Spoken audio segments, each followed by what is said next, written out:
Il est 7h39, très précisément, sur LCI. Mon invité ce mardi, c'est Christiane Lambert. Bonjour madame, merci d'être avec nous.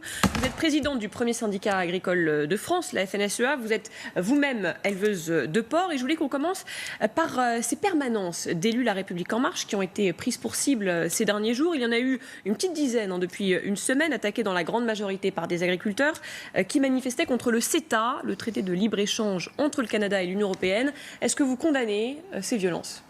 D'abord, ce n'est pas une petite dizaine, c'est 6. Elles n'ont pas été attaquées.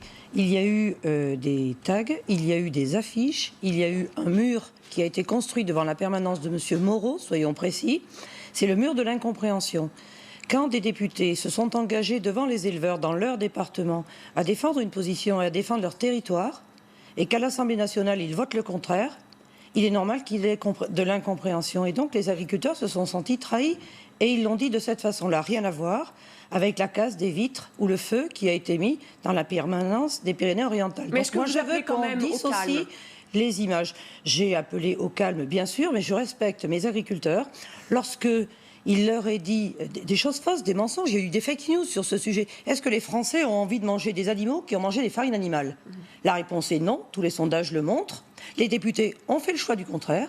Ils reçoivent Greta Thunberg le matin qui appelle à agir par rapport à l'urgence climatique. Et l'après-midi, on vote le CETA qui va faire venir de milliers de kilomètres de la viande, alors qu'on a ce qu'il faut en France. Et ça va mettre un secteur en vraie difficulté. Mais il y aura de toute façon suivi des évaluations et des comptes à rendre. Parce qu'on va voir comment ça va se passer. Les éleveurs de bovins sont au plancher des niveaux de revenus en France.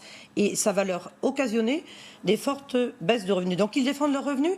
Et moi, je pense quand même qu'il y a eu une diabolisation de ce sujet. Moi, je ne veux pas d'amalgame. Il n'y a pas eu de casse, il y a eu des tags, il y a eu un mur de l'incompréhension. Et M. Moreau est parfois très véhément sur les réseaux sociaux. Jean-Baptiste Moreau, député de La République En Marche, oui, qui a été visé puisqu'il a voté pour le CETA. Je rappelle qu'il est agriculteur. Il a tweeté d'ailleurs, Jean-Baptiste Moreau: si j'avais le moindre doute sur le fait que le CETA met en danger mes collègues éleveurs, j'aurais été le premier à voter contre. Et puis il explique: le monde change, la société évolue et donc il faut que l'agriculture évolue avec eux. Vous lui répondez quoi, Jean-Baptiste Moreau? Est-ce que vous vous sentez trahi par lui aussi? Oui, M. Moreau a tenu des propos autres quand il n'était pas député. Moi, j'ai lu les éléments de langage fournis par La République En Marche. C'est bon, il les a appris par cœur, c'est parfait. Moi, je vois derrière vous une image de sécheresse. C'est ce qui préoccupe le plus les agriculteurs aujourd'hui. Et je veux qu'on en parle. Quand l'agriculture française s'adapte et change, personne n'en parle. Mais moi, je veux vous dire que les agriculteurs français, aujourd'hui, sont en pleine transition écologique et on n'a pas attendu que le ministère porte ce nom pour le faire. La sécheresse, elle est gravissime cette année. C'est la 3e du genre. Donc si les agriculteurs français ne se sentent pas accompagnés pour faire face à ces sécheresses, et j'ai apprécié le reportage qu'on vient de voir, avec cette réserve d'eau qui permet d'avoir du maïs et de l'abreuvement pour les animaux, c'est de ces choses-là qu'il faut parler, et pas de l'écume des choses. Alors justement, qu'est-ce qu'il faut faire pour aider les agriculteurs? Vous avez demandé le péage gratuit pour tous les transports de paille et fourrage, ou une aide au transport, ça ne vous a pas été accordé? On a surtout demandé et obtenu le fait que dans 60 départements, les agriculteurs puissent avoir du fourrage, parce qu'il faut nourrir les animaux avant de parler de quoi que ce soit. Quand les animaux ont faim, c'est ingérable pour un éleveur. Dans ces 60 départements, on peut utiliser les fourrages des jachères, qui sont des parcelles qu'on ne cultive pas d'habitude, qu'on n'a pas le droit de faucher. On peut les faucher dans tous ces départements. Le ministre a rallongé la liste hier jusqu'à 60. C'est bien. Nous demandons aussi qu'il puisse y avoir une cellule de coordination pour organiser tout ce qui est transport, parce que quand la paille est dans le nord de la France, en Île-de-France, et qu'il faut l'emmener en Lozère, ça triple le prix de la paille. Donc c'est un enjeu financier extrêmement important. Et puis nous souhaitons surtout qu'on puisse inscrire en calamité tous les départements qui ont des vraies difficultés pour les accompagner financièrement. Le pire serait que les éleveurs soient amenés à décapitaliser, c'est-à-dire vendre leurs animaux, ils ne pourront pas les racheter l'année prochaine. Mais n'oublions pas aussi les viticulteurs qui ont eu un coup de chalumeau sur leurs vignes, vous avez montré les images. N'oublions pas les producteurs de betteraves, qu'aujourd'hui des betteraves toutes rabougries parce qu'il fait très sec.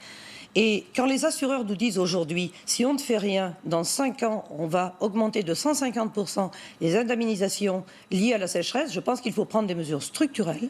Et la création d'irrigation, la recherche et l'innovation pour avoir des plantes plus résilientes font partie des solutions structurelles. Didier Guillaume aussi a annoncé que le gouvernement allait demander à l'Union européenne le versement anticipé d'une partie des aides aux agriculteurs, soit une avance environ d'1 milliard d'euros. Ça, c'est un coup de pouce? Alors, nous l'avons déjà obtenu l'année dernière parce qu'il y avait déjà sécheresse. Au 16 octobre, les aides de la PAC sont versées aux agriculteurs. Ça sera 70% au lieu de 50%. C'est bien.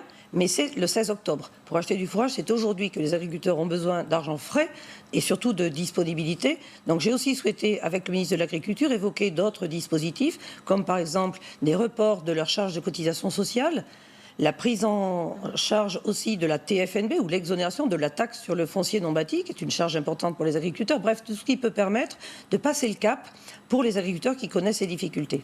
Et puis il y a cette menace aussi du président Donald Trump, pas content du tout après l'adoption de la taxe GAFA qui vise les géants américains du numérique. Voilà ce qu'il a tweeté ce week-end. Nous annoncerons bientôt une action réciproque substantielle. Après la stupidité de Macron, il évoque l'exportation des vins français vers les États-Unis. J'ai toujours préféré les vins américains aux vins français. Vous la prenez au sérieux, vous, cette menace ? Bien sûr que nous la prenons au sérieux. Et Jérôme Despé, qui est responsable viticulture en France, a eu M. Bruno Le Maire au téléphone pour justement tout faire pour éviter qu'il y ait ces mesures de rétorsion. En visant le vin, c'est clairement la France qui est visée. Ça serait l'automobile, ça serait l'Europe. Là, c'est le vin qui est visé. C'est vrai que la France exporte, par exemple, pour le Bordelais, 1 bouteille sur 3. Et pour le cognac ou les alcools forts, la France exporte 90% de sa production et les États-Unis sont un grand pays acheteur. C'est pas vrai que le vin américain est meilleur que le vin français. Même les Américains préfèrent le vin français et nous souhaitons qu'il n'y ait pas ces mesures de rétorsion. L'exportation de vin augmente aux États-Unis. Ils tapent fort et insulter notre président comme ça, c'est pas sérieux de la part d'un pays ami. Mais nous ne voulons pas, nous, secteur agricole, être victime collatérale d'une fâcherie liée à d'autres éléments. Une dernière petite question avant de se quitter. Est-ce que vous avez l'impression d'un acharnement un peu contre les agriculteurs ? Il y a le fameux CETA qui vous inquiète beaucoup. Il y a le Mercosur aussi, autre source d'inquiétude. Est-ce que vous avez ce sentiment-là qu'on ne vous aide pas, que vous n'êtes pas écouté et qu'il y a une forme d'acharnement ? C'est pas qu'un sentiment, c'est que l'agriculture française, et les différentes lois le montrent, est soumise aujourd'hui à des injonctions. Vous devez produire plus sain, plus beau, respecter l'environnement, et nous le faisons.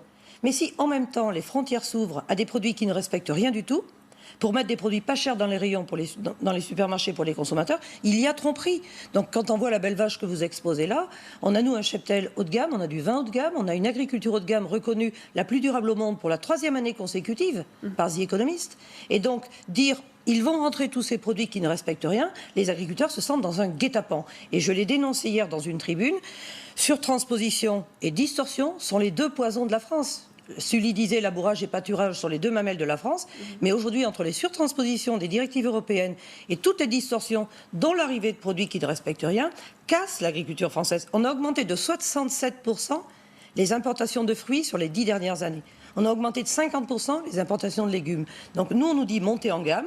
C'est-à-dire ceux qui ont les moyens vont manger bien et français, et il y aura une alimentation bas de gamme, low cost, venant d'ailleurs, pour ceux qui n'ont pas les moyens. Est-ce que cette disparité alimentaire, c'est ce que veut le politique français ? Je dis bien le politique français. Nous ne nous levons pas, et c'est notre rôle d'agriculteur, et les consommateurs nous soutiennent sur ce sujet-là. Donc nous avons une pétition d'initiative européenne pour l'origine des produits. La meilleure réponse, c'est de consommer français pour soutenir les agriculteurs. Merci, le message est passé. Merci beaucoup, Christiane Lambert, d'être venue sur notre plateau ce matin.